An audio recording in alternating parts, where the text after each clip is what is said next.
Acclamons le Seigneur notre Dieu. Bien-aimés, vous êtes bénis.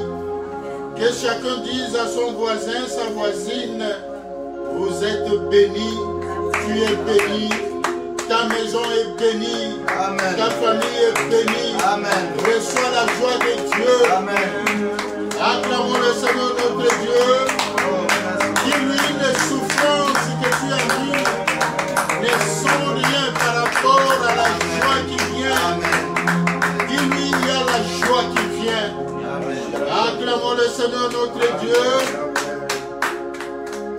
Oui, notre Dieu, il est bon. Nous lisons la parole de Dieu. Nous lisons dans Job.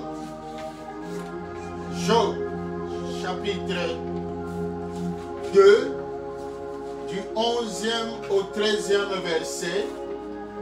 Nous lisons avec le berger Job, chapitre 2, 11 à 13.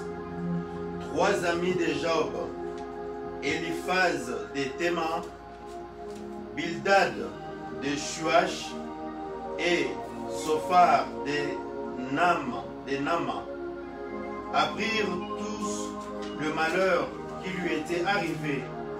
Ils se concertèrent et partirent de chez eux pour aller le plaindre et le consoler.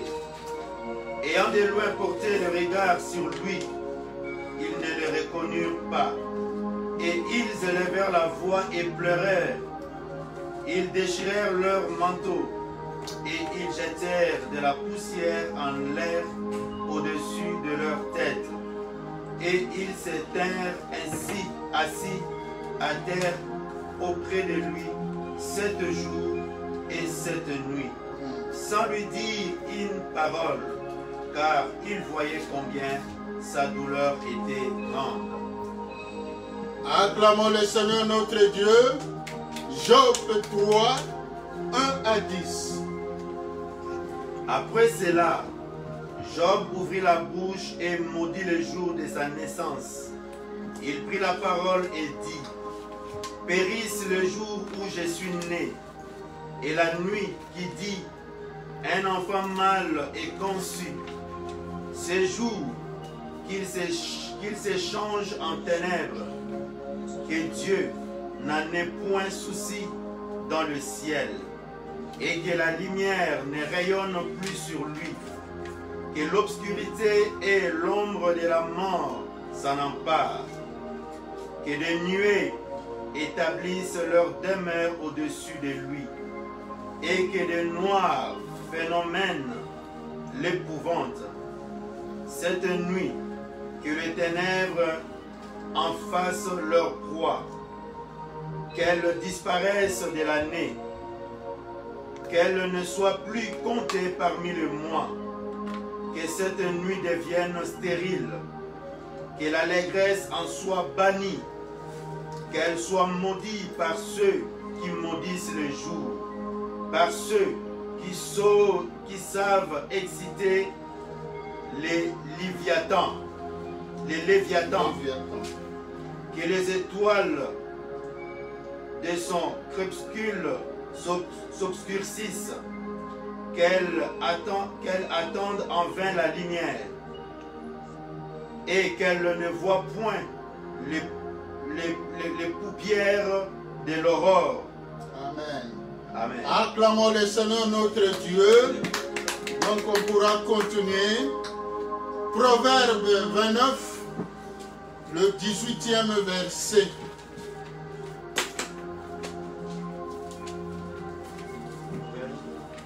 Proverbe 29, verset 18. Quand il n'y a pas de révélation, le peuple est sans frein. Heureux s'ils observent la loi. Amen. Amen. Ésaïe 55, 8. Le 8e verset.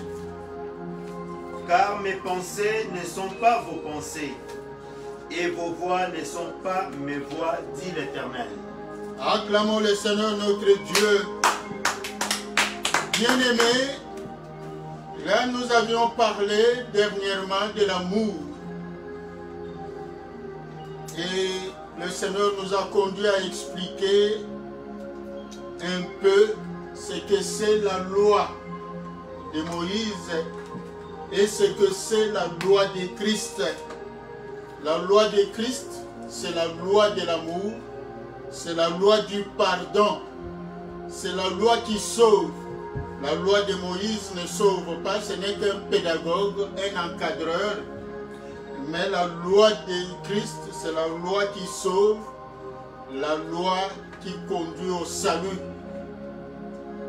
Aujourd'hui, nous parlons notre thème, marchons par la révélation. Parlons par la révélation. Marchons par la révélation. Parlons par la révélation.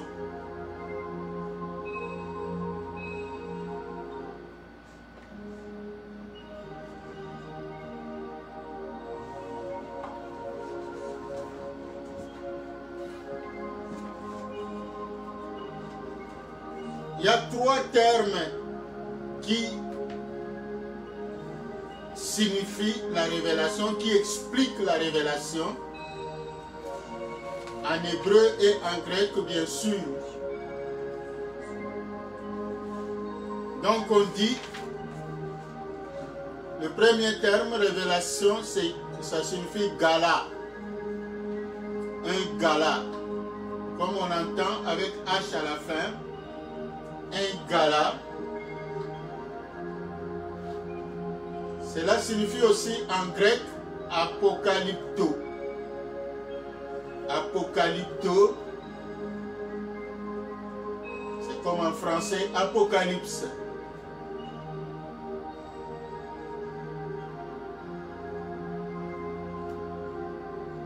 Donc ça signifie, la révélation dans ce sens-là signifie ôter le voile.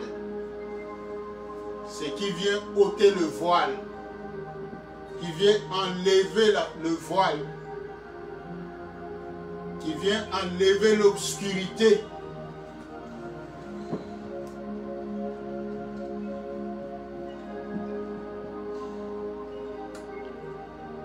Le deuxième sens du mot révélation, c'est épiphéno.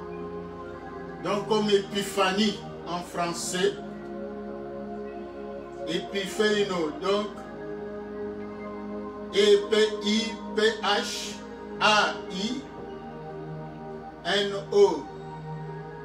Dans ce sens-là, ça signifie montrer, montrer quelque chose. Amen. C'est ça, épiphanie, c'est la manifestation. Épiphéno, c'est montrer ou manifester quelque chose ou exprimer.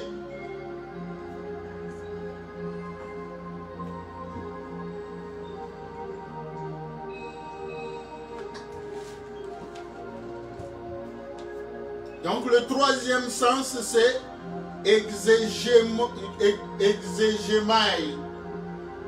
Donc E-X-E-G-E-O-M-A-I.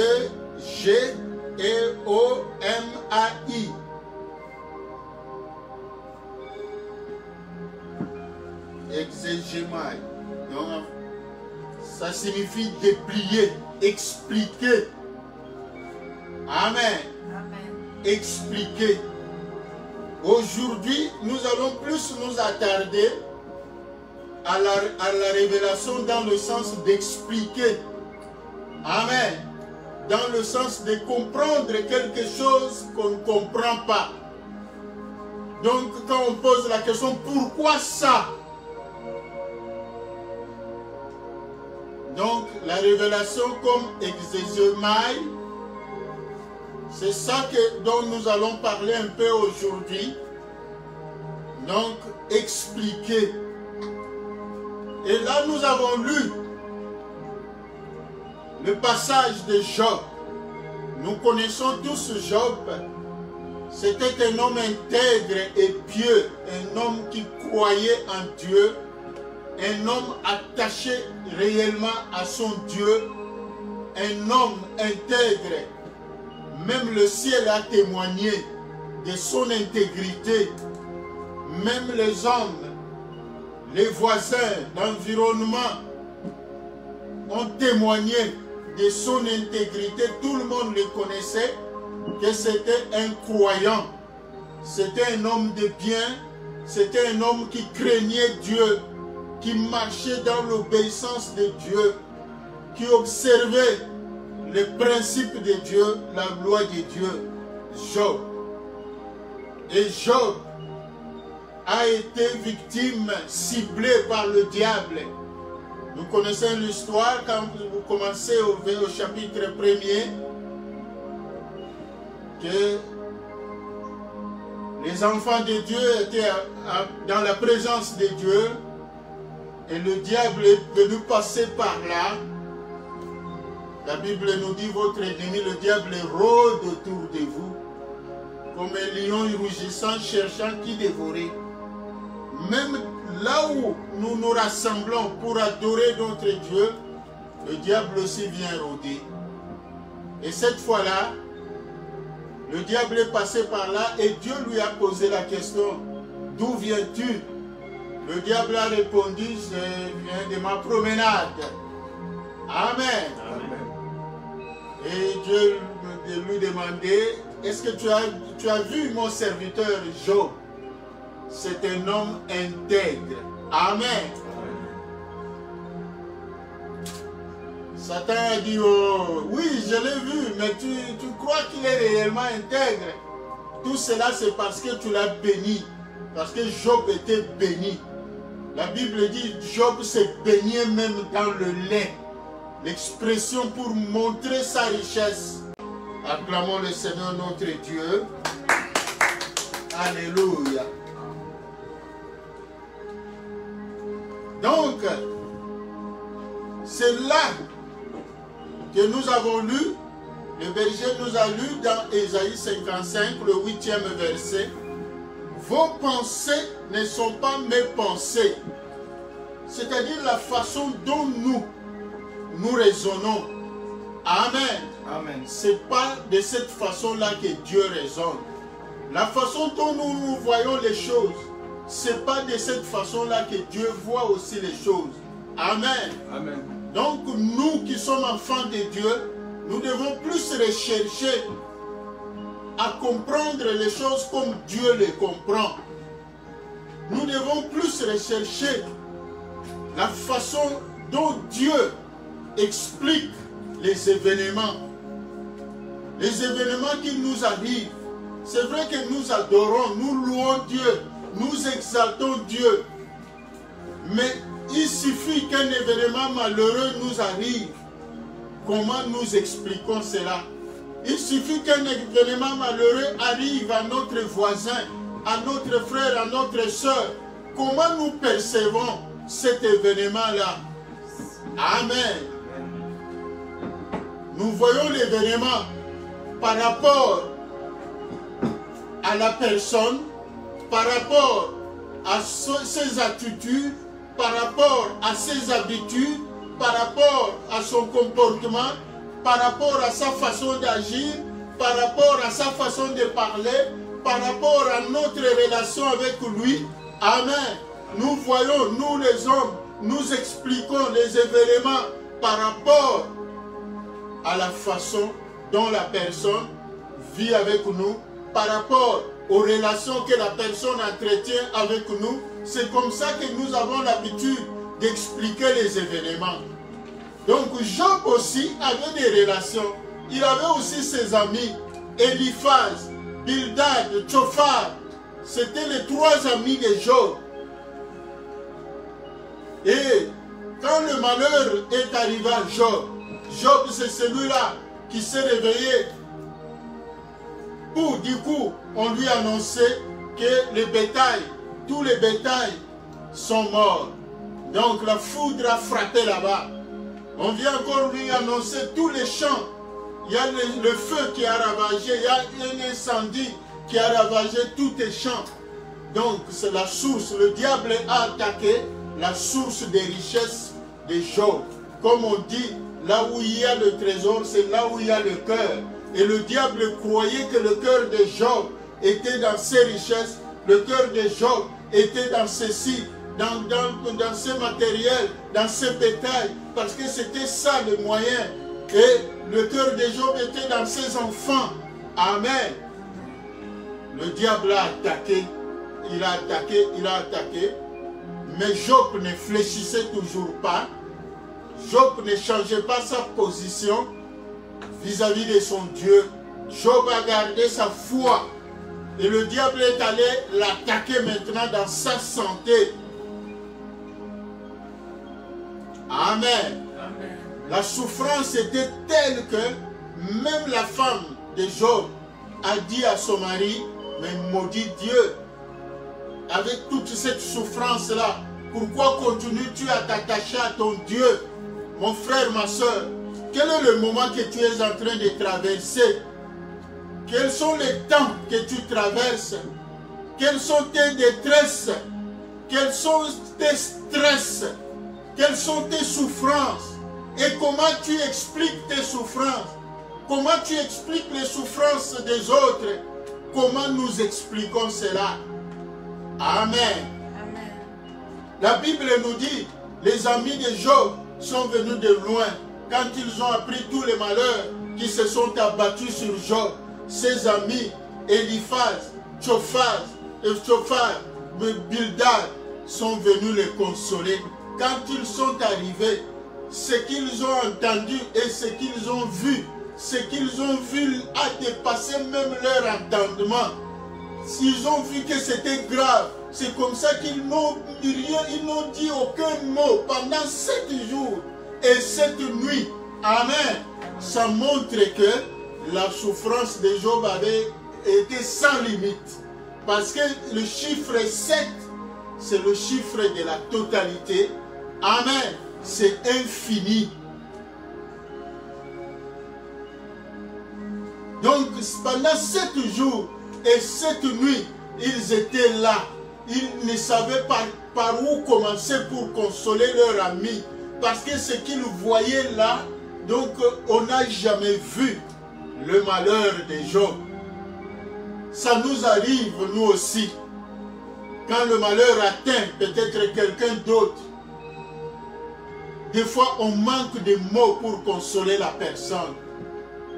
Souvent dans des cas de deuil, une femme a perdu son mari, une femme a perdu son fils, sa fille, un homme a perdu sa femme. Il y a donc, on manque de mots. On voit la douleur de l'autre. Mais pendant 7 jours, ils n'ont rien dit. Ils ont seulement observé. Et 7 jours après, donc, ils ont commencé à parler. Amen. Chacun a commencé à chercher à expliquer la souffrance de Job. Amen. Acclamons le Seigneur notre Dieu. Pose la question au voisin. Est-ce que c'est par révélation que tu parles? Parce que vous savez, le monde a généralement 3 voies de recours pour expliquer les événements. Le monde utilise souvent 3 voies de recours. La première voie, ce sont les observations. Vous savez, même la gloire de Dieu, on contemple la gloire de Dieu à travers la nature, à travers les saisons, à travers les événements. Amen. Amen. Alors le monde aussi. Et la première personne qui a parlé, c'est Eliphaz. Eliphaz, lui, il a basé son observation il a basé son analyse sur les observations. On peut lire Job, chapitre 4, versets 7 à 9. Job, chapitre 4, versets 7 à 9. Vous pouvez lire tout, mais nous prenons quelques points seulement. Job, chapitre 4, versets 7 à 9. Cherche dans ton souvenir quel est l'innocent qui a péri. quels sont les justes qui ont été exterminés? Pour moi, je l'ai vu. Ceux qui labourent l'iniquité et qui sèment l'injustice en moissonnant le fruit. Amen. Amen. Pour Eliphaz, en tout cas, un juste ne peut pas souffrir comme ça. C'est trop. Donc, Eliphaz, ça veut dire là que tout est entré dans l'esprit d'Eliphaz concernant son ami Job. Ils ont dit, ah, donc Job a soigné l'extérieur, les apparences. Parce que ça, ce qui lui arrive là, en tout cas, si réellement Job était intègre, il ne pouvait pas subir le malheur comme ça. Pour Eliphaz, il a observé les justes, il a regardé. C'est comme David avait dit, je suis né, j'ai grandi, je n'ai jamais vu un juste abandonné. Eliphaz, c'est ce que Eliphaz aussi veut dire. Moi, je n'ai jamais vu un juste souffrir comme ça. Donc, mon ami, examine-toi. Amen. Eliphaz a trouvé l'explication de la souffrance de Job. Pour lui, il y a certainement des péchés cachés que Job ne montrait pas. Les gens, Job montrait seulement aux gens qu'il était croyant. Mon frère, ma soeur, ça nous arrive aussi, nous autres. Même soi-même, amen. Quand il y a beaucoup de souffrances, soi-même, tu peux même douter de ta propre marche. C'est pour cela que ça nous arrive de confesser le même péché, même 100 fois. Parce qu'on croit que non, il y a un péché quelque part que je n'ai pas confessé. C'est pour cela que Dieu permet ça. Mon frère, ma soeur, attention aux observations. Attention, ne tirons pas de conclusions comme ça parce que nous lisons la Bible, parce que c'est écrit dans la Bible que Dieu ne laisse pas le méchant impuni et que nécessairement, s'il y a une souffrance qui arrive, que nécessairement c'est le péché. Amen. Amen. Attention à la conclusion selon les observations. S'il y a quelqu'un qui souffre, vous savez, même Jésus-Christ, la Bible dit, on l'a considéré comme puni de Dieu. Parce que quelqu'un qui prétendait être enfant de Dieu, avoir d'abord de la façon dont il est né, avoir la misère, la pauvreté dans laquelle Jésus-Christ est né, on ne pouvait pas dire que l'enfant de Dieu, c'est Dieu-là qui est le maître de l'or et de la richesse. C'est Dieu-là. Mais Jésus, la Bible dit, il n'avait ni beauté ni éclat. Il n'avait rien qui pouvait attirer le regard. Rien. Alors, les gens ont vite conclu, non, ça, certainement, c'est quelqu'un qui, dans le passé, a commis beaucoup de péchés. Amen. Parce que ces gens-là, à l'époque, ils croyaient à l'incarnation, à la loi de la réincarnation. Donc, pour eux, Jésus, certainement, dans sa première vie, il avait fait beaucoup de mal, beaucoup de péchés. C'est pour cela que Dieu l'a ramené renaître dans Marie pour qu'il puisse payer, comme les autres peuvent dire peut-être, la loi des karma ou ceci. Donc on explique cela par le péché. Mon frère, ma soeur, peut-être c'est le moment, c'est ce que tu es en train de subir, ce que tu es en train de vivre, quand tes voisins, même ceux-là qui t'honoraient, quand ils voient ta souffrance, ils commencent à avoir des doutes sur ton comportement. Ils disent, peut-être c'est Dieu qui te punit, ça c'est Dieu qui te frappe, c'est Dieu, c'est parce que tu n'as pas obéi à sa voix. Oui, Dieu ne laisse pas le pécheur impuni. Mais il y a des choses qui nous arrivent. Vous savez, dans la Bible, il est écrit, Dieu ne nous traite pas selon nos péchés. Il ne nous punit pas selon nos iniquités. C'est dans le psaume 103. Amen. Des fois, Dieu, dans son amour, c'est vrai, il n'est pas content de nous quand nous marchons dans le péché. Mais nous ne devons pas directement conclure quand le malheur arrive. Et on pense tout cela. Même la pandémie, Il y en a même qui commençaient à soupçonner les autres. Non, il est atteint de la pandémie. C'est qu'il y a tel problème. C'est que, en tout cas, qu'il voit bien sa marche avec son Dieu. Oh, mon frère, ma soeur. Eliphaz, c'est celui-là qui a observé la loi de Dieu. C'est celui-là qui a observé, qui a trouvé que, non, en tout cas, moi je n'ai jamais vu quelqu'un qui marche correctement avec son Dieu et qui tombe malade. Je n'ai jamais vu. Oui, on peut tomber malade, mais pas comme ça. Puisque pendant une semaine, donc la souffrance de Job était, on ne savait pas comment décrire. Même ses amis, c'est pour cela qu'ils ont gardé la bouche fermée 7 jours durant, parce qu'ils ne savaient pas comment. Mais à la fin, il fallait trouver l'explication. Amen. Faisons attention à la façon dont nous pensons, à la façon dont nous expliquons nos propres malheurs ou les malheurs des autres. Nous devons agir par révélation. Parce qu'on nous a lu, un peuple qui marche sans révélation marche sans frein. C'est comme toi et moi. Si nous n'avons pas la révélation, nous allons commencer à parler sans frein. Nous commençons à dire des choses au nom de Dieu, alors que ce n'est même pas Dieu qui nous a envoyés. Amen. Donc on va commencer à parler sans frein. On peut encore blesser les gens. On peut encore enfoncer le clou dans la douleur de l'autre. Même si c'est ce que dit la parole de Dieu, mais ne tirons pas de conclusions activement. Donc, ce que nous disons souvent, quand le malheur arrive, nous devons faire très attention. La deuxième personne, c'est Bildad. Bildad, c'est celui-là, l'un des amis de Job. Bildad. On peut lire Job chapitre 8.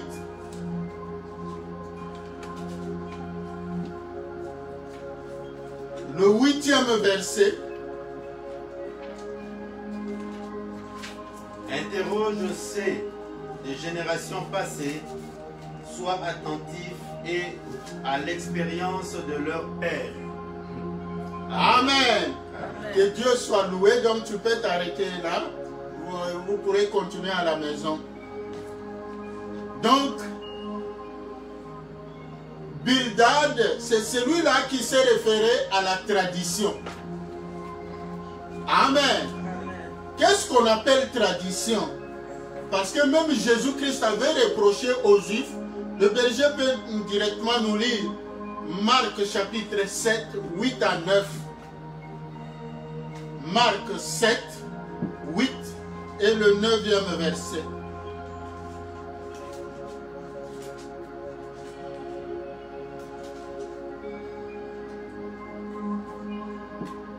Vous abandonnez les commandements de Dieu et vous observez la tradition des hommes. Il leur dit encore, vous anéantissez fort bien le commandement de Dieu pour garder vos traditions. Car Moïse a dit, honore ton père et ta mère, et celui qui maudira son père ou sa mère sera puni de mort. Amen. Amen. Donc, on peut continuer après. Donc, tu peux continuer, merci. 11. Mais vous, vous dites, si un homme dit à son père ou à sa mère, c'est dont j'aurais pu t'assister et corban, c'est-à-dire une offrande à Dieu, vous ne les laissez plus rien faire pour son père ou pour sa mère, annulant ainsi la parole de Dieu par votre tradition que vous avez établie. Amen. Amen. Voilà. Donc, Bildad, lui, il s'est référé à la tradition. Il a dit, en tout cas, dans nos traditions, il n'y a que personne qui est déjà tombé malade comme ça. Amen. La tradition, c'est quoi? Donc, c'est quelque chose, ce sont des croyances et pratiques qui sont transmises d'une génération à l'autre. Ce sont des croyances des ancêtres, des croyances et pratiques. C'est ça qu'on appelle coutume. Amen. C'est comme ça que quand un problème arrive, les gens vont aussi se référer à la coutume. Que non, nous, dans notre famille, il n'y a personne qui est déjà tombé malade de cette façon-là. Nous, dans notre famille, peut-être tu n'as pas d'enfant. On va commencer à dire, ou bien toi-même, tu vas tomber dans la culpabilité. Parce que quand tu observes, tous tes frères, toutes tes soeurs, ils ont des enfants, sauf toi.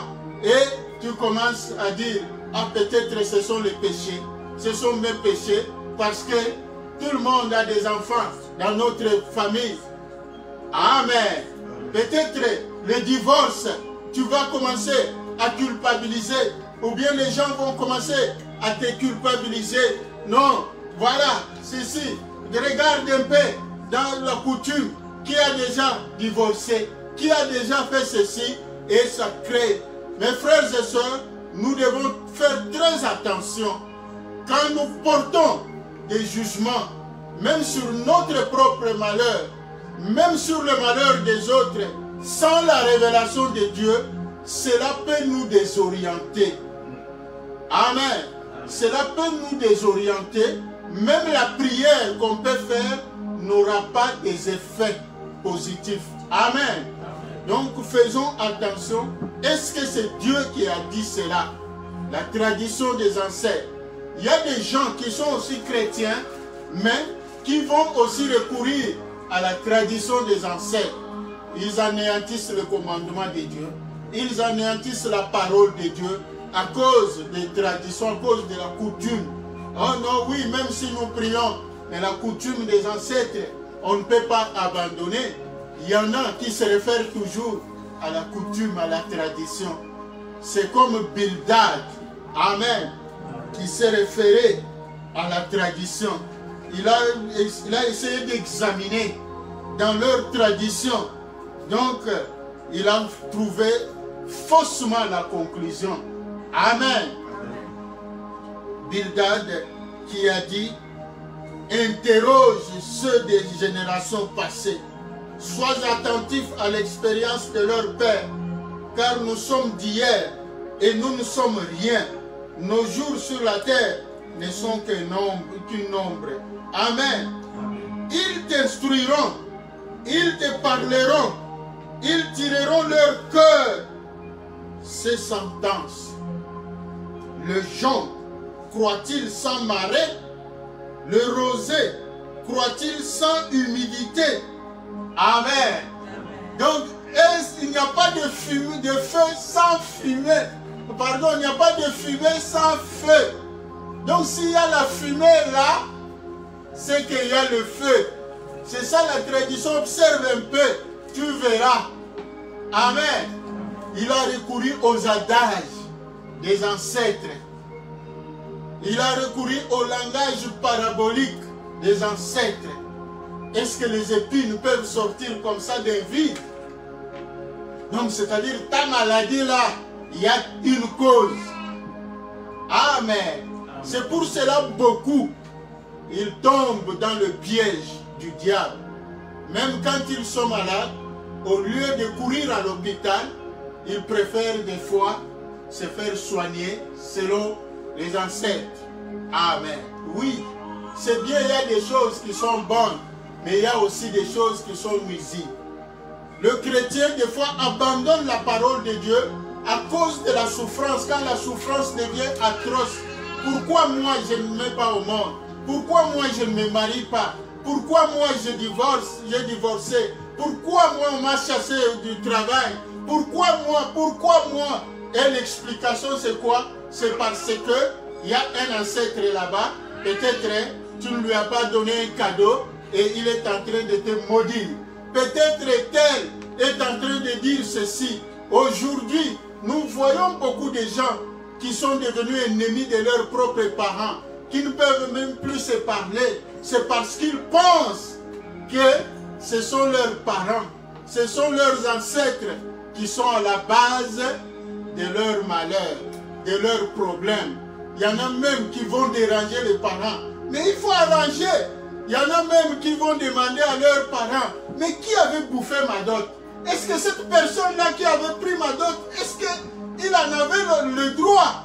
Amen. Mais peut-être ce n'est même pas là. On est en train, le diable, il nous désoriente. Quand il y a un problème, vous savez, la Bible dit, vous ne recevez pas parce que vous ne demandez pas. Soit vous demandez, mais vous demandez mal. Amen. S'il y a déjà des pensées qui ne sont pas conformes à la pensée de Dieu, même la prière qu'on va faire sera mal orientée. Amen. Si c'est la révélation de Dieu, oui. Mais généralement, ce n'est pas la révélation de Dieu. C'est seulement on observe. On demande que dit la coutume là-bas. Que veut la coutume et ceci. C'est pour cela que beaucoup d'enfants de Dieu, ils font des mélanges. Et la parole de Dieu et la tradition des ancêtres, c'est ce que Jésus-Christ a reproché aux Juifs de l'époque. Que vous anéantissez la parole de Dieu en observant la tradition de vos ancêtres. Mon frère, ma soeur, faisons attention. Quelle explication, comment trouves-tu l'explication à tes problèmes, à tes soucis?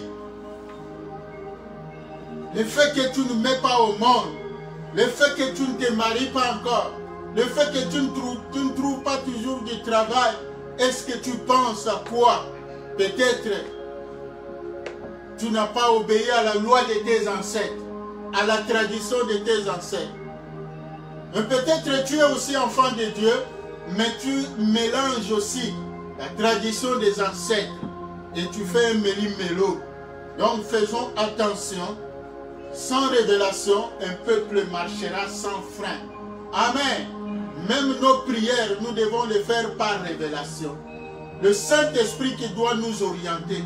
Ce n'est pas parce que nous connaissons bien les versets bibliques, ce n'est pas parce que nous connaissons la parole de Dieu et on va directement faire des prières mécaniques, des prières automatiques. Non. Donc ne faisons pas des prières comme des distributeurs automatiques. Demandons à Dieu la révélation. C'est très important. Même quand quelqu'un vient, oh non, pasteur, moi j'ai tel problème, j'ai besoin de la délivrance. Oui, Jésus-Christ nous a donné la puissance. Il nous a donné l'autorité sur le monde des ténèbres. Mais on n'est pas Dieu. Amen. Il faut la révélation. Parce que même les disciples avaient amené, quand ils sont allés chasser les démons, il y a un cas, un enfant qui était malade, ils ont chassé tous les démons, mais la situation est restée la même. Au final, ils sont venus auprès du maître. Ils ont dit, Seigneur, c'est vrai, en ton nom, les esprits nous ont obéi. Mais, il y a seulement ces cas ici, nous avons tout fait. Rien n'a changé. Oui, Jésus leur a reproché d'abord leur manque de foi, mais après Jésus leur a dit, voilà ce qui vous manquait. Amen. Cet esprit-là ne sort que par le jeûne et prière. C'est par le jeûne parce que le jeûne nous donne l'autorité. Mais cela ne veut pas dire que tous les esprits, il faut les chasser en jeûne. Parce que nous pratiquons le jeûne à des ordres d'une façon mécanique. C'est parce que c'est peut-être par observation. On a observé que tel cas, on avait jeûné, on a eu la solution. Donc ça aussi, et tout ça.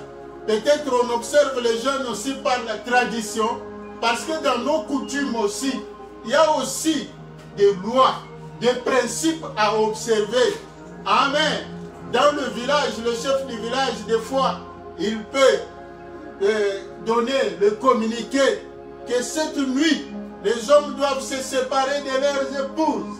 Parce qu'il y aura des cérémonies coutumières qui seront faites demain. Alors, tous les hommes, des fois d'ailleurs, on séparait les hommes pour leur éviter des tentations. On les amenait dans un camp. Amen. Oui, même dans des traditions des ancêtres, ça existe. Le jeûne, cette nuit, le chef peut donner pendant 2 jours. Il ne faut pas manger ceci ou cela. C'est interdit. Donc, il y a des interdits. Nous devons faire très attention aux jeûnes que nous pratiquons. Sinon, ça risque d'être compris comme une tradition. Si ton jeûne devient une tradition, donc ce jeûne-là ne sera plus pour la gloire de Dieu. Ça deviendra une coutume. Ne faisons pas du jeûne la coutume. La prière doit être conduite par le Saint-Esprit.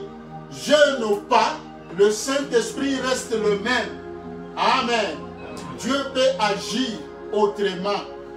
Donc ne faisons rien par tradition, par coutume. Acclamons le Seigneur notre Dieu. L'autre c'est Tshofar. Tshofar, lisons Job chapitre 20, 1 à 2. Tshofar.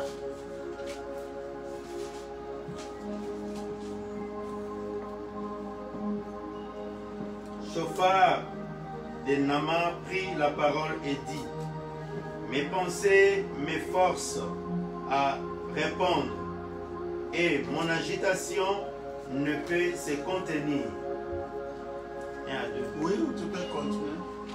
J'ai entendu des reproches qui m'outragent. Le souffle de mon intelligence donnera la réplique.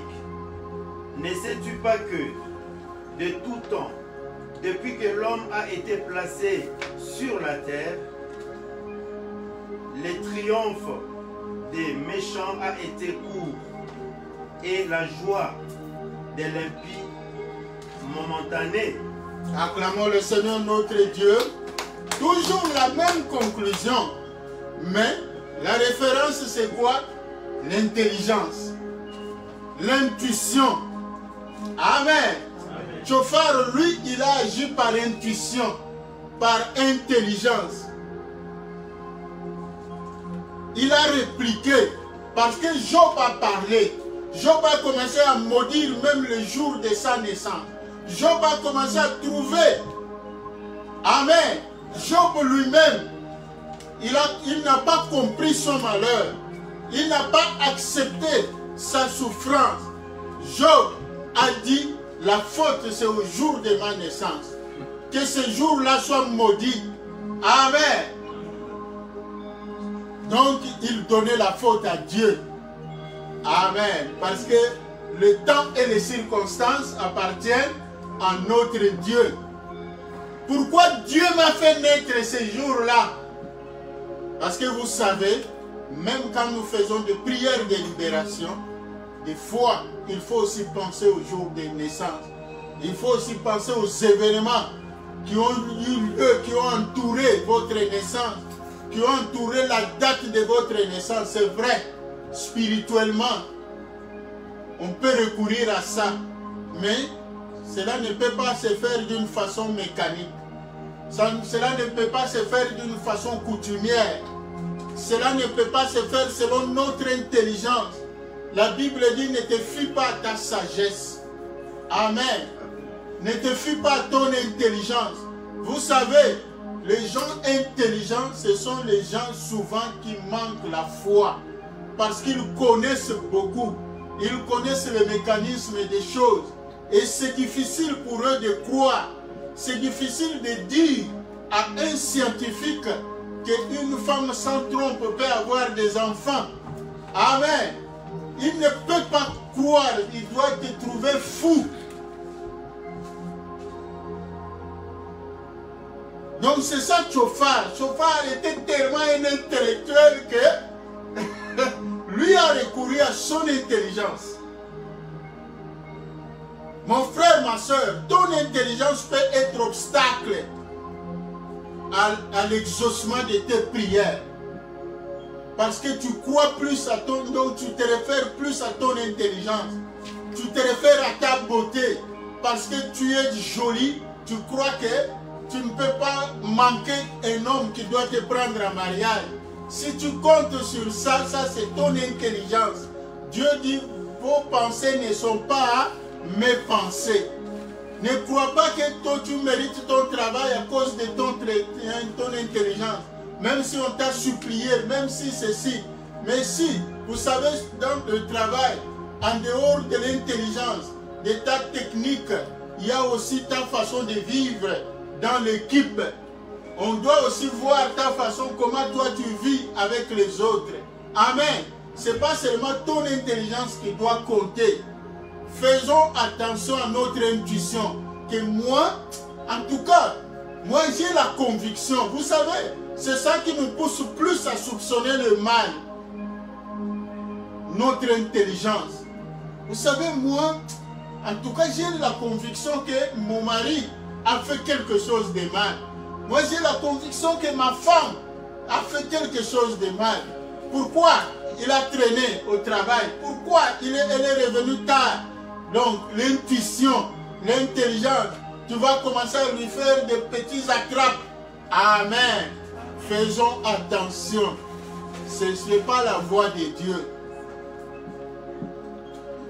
Jophar, ayant vu le malheur de Job, il ne pouvait que référer à son intelligence, se référer à son intelligence pour expliquer le malheur de Job, pour dire à Job qu'il y a le péché. Amen. Il y a le péché. C'est comme quelqu'un qui est malade. On va dire toujours, non, c'est à cause des péchés qu'il est tombé malade. Il a attrapé ce virus-là, il a attrapé ceci, c'est parce qu'elle se livre à la prostitution, c'est parce que, mais peut-être ce n'est qu'un innocent. Amen. L'intelligence. On démontre, on cherche à démontrer. Donc faisons attention à nos pensées. Donc nous soupçonnons le mal, nous pensons que les autres ont fait quelque chose de mal, c'est pour cela, le malheur leur arrive. Et le quatrième, c'était Elihu. Job 33, versets 8 à 16. Non, lisons d'abord Job 32, 8 à 13. Mais en réalité, dans l'homme, c'est l'esprit, le souffle du Tout-Puissant qui donne l'intelligence. Ce n'est pas l'âge qui procure la sagesse, ce n'est pas la vieillesse qui rend capable de juger. Voilà pourquoi j'ai dit, écoute-moi, écoute, moi aussi, j'exposerai ma pensée. J'ai attendu la fin de vos discours, j'ai suivi vos raisonnements, votre examen des paroles de Job. Je vous ai donné toute mon attention, et voici, aucun de vous ne l'a convaincu. Aucun n'a réfuté ses paroles. Ne dites pas cependant, en lui nous avons trouvé la sagesse. C'est Dieu qui peut confondre, ce n'est pas un homme. Acclamons le Seigneur notre Dieu. Job 33, 8 à 16. Mais tu as dit à mes oreilles, et j'ai entendu le son de tes paroles. Je suis pur, je suis sans péché, je suis né, il n'y a point en moi d'iniquité. Et Dieu trouve contre moi des motifs de haine. Il me traite comme son ennemi. Il met mes pieds dans le cep. Il surveille tous mes mouvements. Je te répondrai, dans cela tu n'as pas raison. Car Dieu est plus grand que l'homme. Veux-tu donc disputer avec lui parce qu'il ne rend aucun compte de ses actes? Acclamons le Seigneur notre Dieu. Donc, Élu, le jeune prophète. Amen. Amen. Et il était là. Il a écouté l'échange, donc le discours de Job. il a écouté le discours des 3 amis de Job, parce que tous étaient plus vieux, lui était plus jeune. À la fin, lui, il a pris la parole. Il a fait des reproches, il a parlé aux 3 amis de Job, Eliphaz, Bildad, Tsophar. Il leur a dit que vous n'avez pas parlé selon la vérité, c'est-à-dire vous n'avez pas parlé selon la révélation de Dieu. Il a reproché à ces hommes-là, parce que ces hommes se croyaient justes et ils considéraient que Job était pécheur. Élie a aussi parlé à Job. Amen. Parce que Job lui-même se considérait intègre, juste, et il considérait qu'il ne pouvait pas mériter cette souffrance-là. Au fait, Élie voulait révéler à tous ces gens-là la souveraineté de Dieu. Qu'il y a des choses qui dépassent l'entendement humain, mais qui n'arrivent que par la volonté de Dieu. Donc nous devons nous soumettre à la volonté de Dieu. Il n'y a personne qui échappe à la volonté de Dieu. Amen. Bien-aimé, donc c'est ça la révélation. Donc tous les événements, c'est Dieu seul qui connaît la vérité. Et nous devons nous tourner à Dieu. C'est pour cela qu'on doit détruire tous les raisonnements qui s'élèvent et tous les auteurs qui s'élèvent contre la volonté de Dieu. Amen. Contre la parole de Dieu. Et lui, il s'est appuyé sur la révélation. C'est lui seul, le jeune prophète. Il a dit, ce qui compte, ce n'est pas l'âge, ce n'est pas l'ancienneté. Oh, moi je suis chrétien depuis des années. Oh, moi j'ai l'expérience dans la vie chrétienne. Non, c'est ce que Élie a reproché. Ce ne sont pas les... Parce que quand on compte sur les expériences qu'on a transmises de génération en génération, ça deviendra de coutume. C'est pour cela que nous faisons des prières par expérience, par coutume, sans même chercher les directives de Dieu, sans même chercher la révélation de Dieu. C'est Dieu seul qui sait tout. La façon dont nous comprenons les choses, ce n'est pas de cette façon-là que Dieu comprend aussi. Non, nous devons plus adhérer à la pensée de Dieu. Donc au lieu de discuter, il faut se tourner vers Dieu. Il faut lui demander des révélations. Donc Élie a invité ses interlocuteurs à reconnaître que Dieu est beaucoup plus grand que l'homme. Dieu peut permettre les épreuves. Par les épreuves, Dieu nous apprend beaucoup. Donc ne doutons pas de la justice de Dieu. Parce que Job, à un certain moment, c'est vrai, Job était intègre. Mon frère, ma soeur, c'est ça la leçon qu'on nous donne. Il ne faut pas se considérer intègre soi-même. Il faut laisser Dieu lui-même te considérer intègre. Il faut laisser les autres te considérer intègre. Mais toi, n'aie pas une opinion supérieure de toi-même. Non. La Bible nous dit que l'humilité vous fasse regarder les autres comme étant supérieurs à vous. L'humilité doit nous faire voir comme si les autres, même dans l'assemblée, les autres sont plus saints que moi. Moi, je suis plus pécheur. C'est très important. Donc, le péché de Job, c'était le murmure. Job a murmuré contre Dieu. Job a considéré que lui, comme il craignait Dieu, il a marché dans la voie de Dieu, dans l'obéissance à la parole de Dieu. Il ne pouvait pas mériter cela. C'est ça que nous avions dit. Attention à la loi de Moïse. Le fait d'observer la loi de Moïse, cela ne nous donne pas le salut. Amen. Le salut, c'est par la grâce. Dieu fait grâce à qui il fait grâce. Job, c'est là qu'il est tombé. Job a marché dans la voie de Dieu. Mais quand Dieu a permis la souffrance dans sa vie, Job est tombé dans le murmure.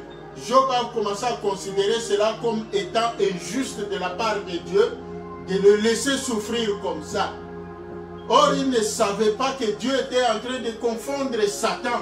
Il ne savait pas le plan de Dieu, que Dieu a prévu sa restauration, sa guérison totale et sa restauration, même sur le plan matériel, sur le plan financier.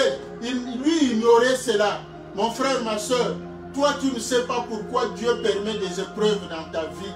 Ne murmure pas contre ton Dieu. N'abandonne pas la loi de Dieu. Ne te révolte pas contre ton Dieu. Ne dis pas, comme Gédéon avait dit, si réellement Dieu est avec nous, pourquoi tous ces malheurs? Non. Continuons à nous attacher à Dieu, quel que soit ce qui nous arrive. Glorifions Dieu. La Bible dit, en toutes choses, glorifions le Seigneur. Et lisons Romains chapitre 28. C'est là que nous allons conclure.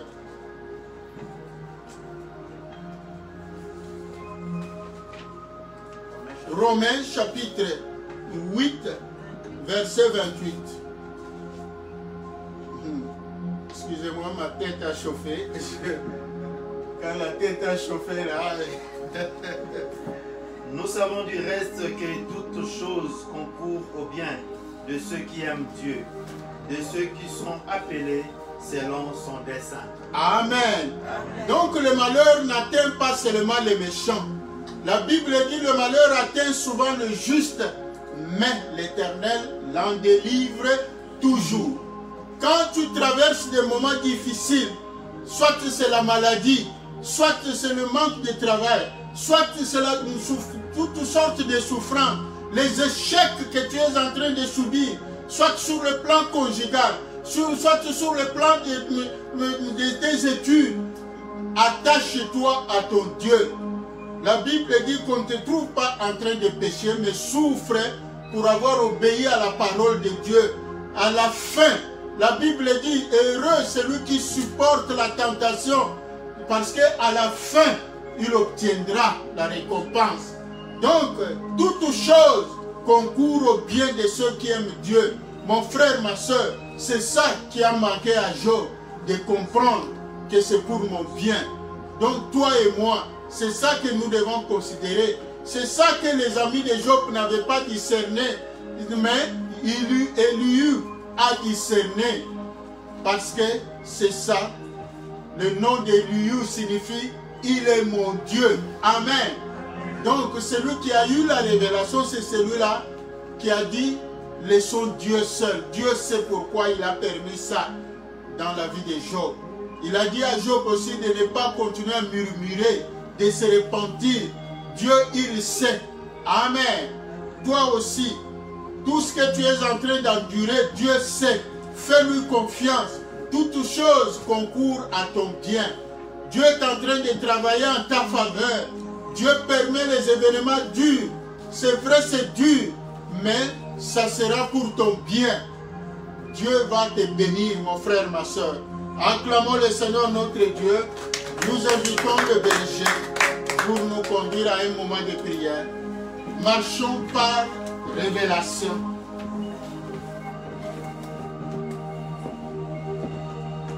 Acclamons le Seigneur notre Dieu, acclamons le Seigneur notre Dieu. Marchons par révélation, parlons par révélation. Soyons des hommes et des femmes spirituels pour la gloire de Dieu. Bien-aimés, cette parole est venue nous chercher nous tous parce que des fois, nous aussi chrétiens, ayant passé beaucoup de temps dans la présence du Seigneur, on évite à conclure les choses. Quand on voit à gauche, à droite, une situation arriver dans la vie de quelqu'un, on est vite sur la gâchette pour dire voilà, voilà, voilà, voilà. Aujourd'hui, le Seigneur nous a parlé au travers de son serviteur et nous voulons prier afin que nous puissions changer notre façon de faire. Nous voulons changer notre mentalité car le Seigneur nous appelle à une mentalité d'excellence, bien-aimés. Et ce matin, bien-aimés, nous devons suivre aussi l'exemple de David. C'était un homme qui consultait l'Éternel à toutes circonstances. Lorsqu'il y avait un combat, lorsqu'il y avait une situation, David consultait le Seigneur. Et ce matin, nous voulons prier. Tu vas aussi prier pour ta situation. Tu as longtemps passé le temps dans des jeûnes et prières. il n'y a pas encore de réponses, il n'y a pas encore de solutions. C'est parce que tu ne touches pas à la bonne place. Et ce matin, tu vas prier, tu vas demander à Dieu de te donner la révélation, la source, la cause de ton problème. Et ensuite, tu demanderas aussi à Dieu de te donner le principe. Qu'est-ce que tu dois faire pour trouver la solution? Mais la révélation, comme on nous a expliqué ce matin, c'est la clé de toutes choses. C'est la clé du succès. Alléluia. Pendant que nous nous chantons, bien-aimés, je veux que tu te lèves là où tu es et que tu pries avec ton cœur. Tu pries comme Anne a prié dans le temple. Que tu pries comme Ézéchias a prié dans sa chambre lorsqu'il a tourné le regard face contre un mur.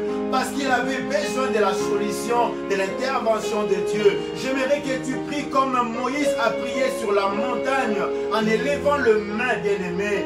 Prends la position que le Saint-Esprit t'inspire ce matin et je veux que tu pries par révélation, que tu pries, que tu demandes à Dieu la source de ton problème, la source de ton combat et quelle est la solution, qu'est-ce que tu dois faire. Élevons nos voix et prions au nom de Jésus pendant que nous chantons. Prie bien-aimé ce matin, alléluia. Alléluia. La révélation, Seigneur. Jésus, tu as les paroles de Nous voulons la révélation, Seigneur. Montre-nous, Seigneur. Révèle-nous, Seigneur, notre Dieu. Pourquoi ces problèmes perdus? Pourquoi telles ces situations dans la vie de mon frère, dans la vie de ma soeur, Seigneur? Révèle-nous les choses cachées. Révèle-nous les causes, Seigneur. Révèle-nous la source, Seigneur. Révèle, Seigneur, à ton peuple ce matin, Seigneur. Révèle-nous, Seigneur, notre Dieu. Alléluia. Chantons Jésus. Jésus, tu as les paroles de la vie, à qui irions-nous? Oui, chantons Jésus. Jésus, tu as les paroles de la vie, à qui irions-nous? À qui irions-nous, Seigneur? À qui irions-nous? À qui irions-nous, Jésus? À qui irions-nous? Chantons Jésus. Jésus, tu as les paroles de la vie. Oui, bien-aimé, demande à Dieu le principe de ton combat. Demande à Dieu de te donner la solution, de te révéler. Qu'est-ce que tu dois faire dans ton combat? Qu'est-ce que tu dois faire pour cette situation-là?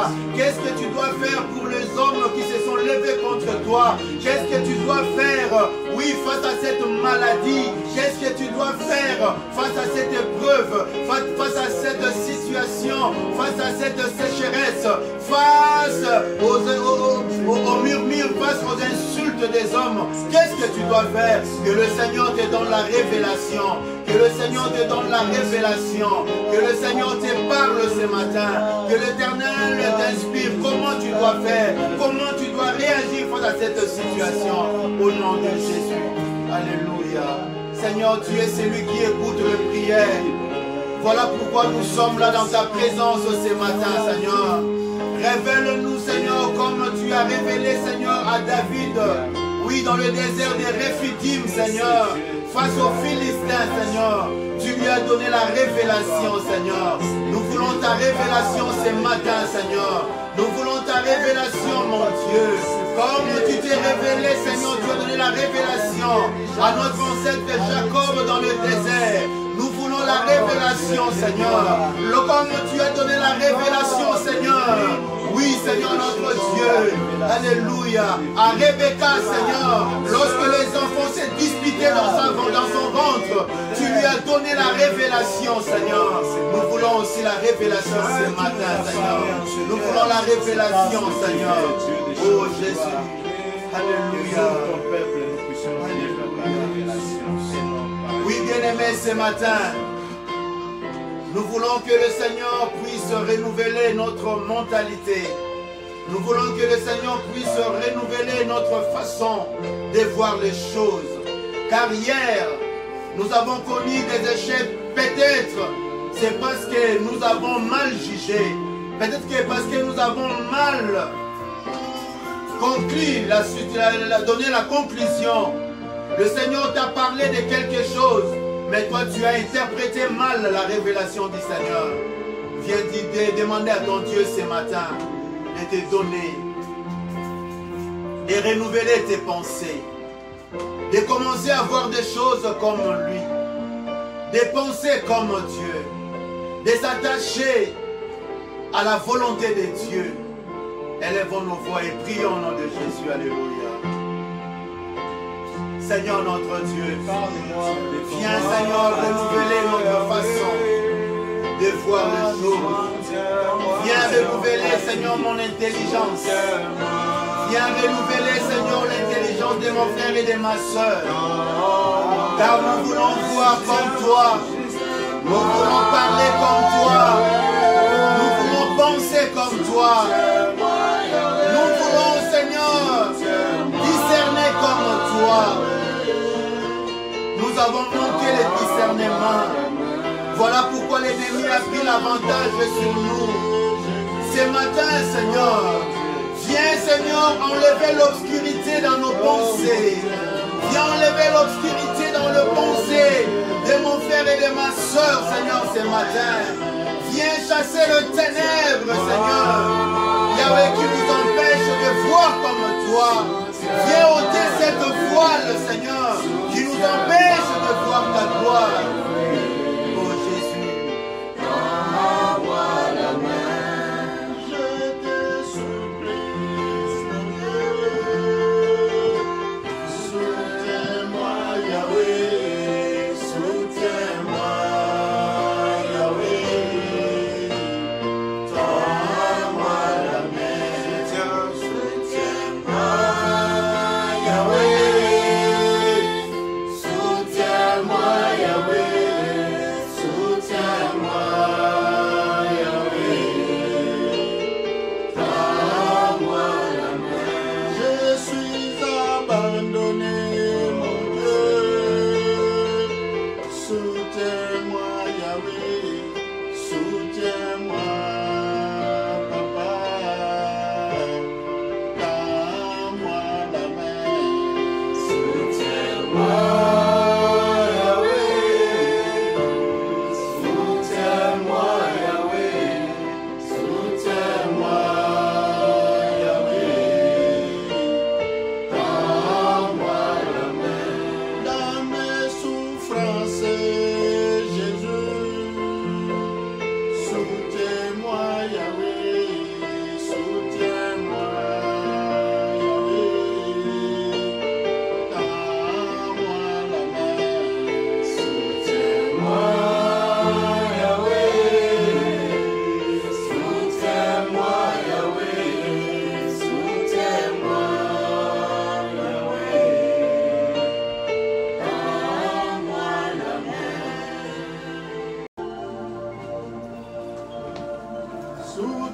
Soutiens-moi, Yahweh. Soutiens-moi, Yahweh. Soutiens-moi, Yahweh. Tends-moi la main. Soutiens-moi, Yahweh. Soutiens-moi, Yahweh. Soutiens-moi, Yahweh. Tends-moi la main. Devant les ennemis, Seigneur. Soutiens-moi, Yahweh. Soutiens-moi, Yahweh. Tends-moi la main. Soutiens-moi, Yahweh. Soutiens-moi, Yahweh. Soutiens-moi, Yahweh. Tends-moi la main. Dans ma maladie, Seigneur. Soutiens-moi, Yahweh. Soutiens-moi, Yahweh. Tends-moi la main.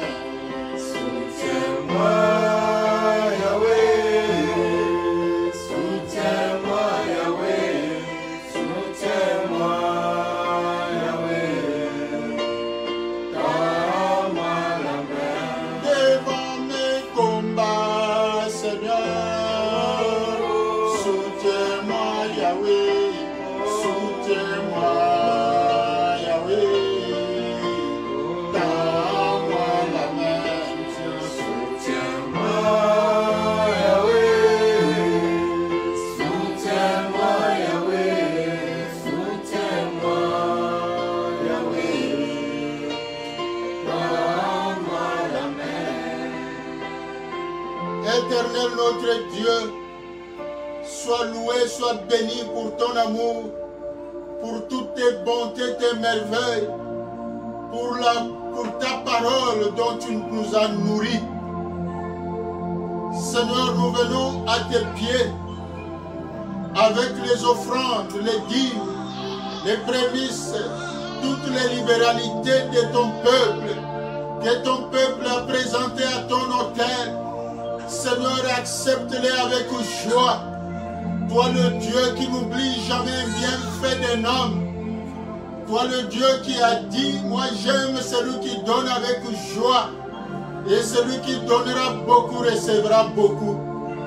Du haut des cieux, ô notre Dieu, donne la pluie de la première et de l'arrière-saison. Guéris ceux qui sont malades.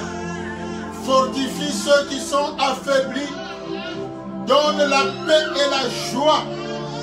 Donne la guérison. Donne la force.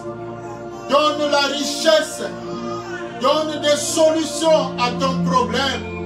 Accompagne tes enfants dans leur démarche, dans leur travail, dans leurs activités. Seigneur, sois présent dans chaque famille. Seigneur, tu es le Dieu qui donne la vie. Garde chacun de nous en vie. Que l'amour de Dieu le Père, la grâce de notre Seigneur Jésus-Christ et la communion du Saint-Esprit vous accompagnent. Vivez en paix et marchez de victoire en victoire, car c'est à Dieu seul qu'appartient le règne, la puissance et la gloire pour les siècles des siècles. Amen. Acclamons le Seigneur notre Dieu. Voilà, soyez tous bénis. Que l'Éternel notre Dieu vous garde en vie. Soyez forts.